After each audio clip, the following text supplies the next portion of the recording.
Today's video, magluluto tayong silbong isda na may kamatis at dahon ng kamote. So, let's do the cooking. Pinirito ko muna ang isda dyan, guys. At ito na siya, naprito na po natin.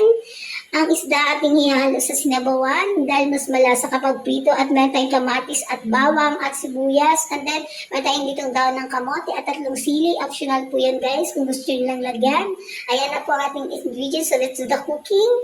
At nilagay ko na nga po yung bawang at sibuyas, nagsabay ko na, nilagay ko na sa kaserola dahil parang palakas yata yung apoy ko, halo-halo para hindi masunog. Ayan guys, halo-halo po tayo mga lalabs. Then, nilagay ko na yung kamates, hindi ko na tinanggal yung buto para mas malasa sa sabaw. Ayan, halo-halo. At yan na nga guys, nilagyan na natin ng isda at yung sabaw.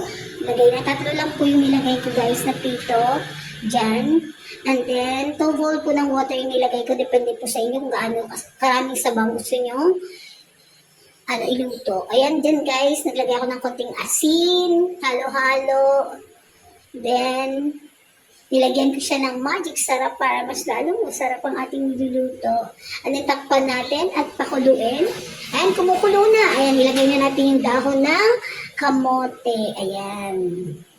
Guys, dahil kamote na siya, mas masarap. O, diba? At munti ko nang makalimutan, nilagay pa natin yung sili. Optional lang yan, guys. Kung gusto nyo lang. Ayan na siya, guys. Ready to serve. Now, let's eat!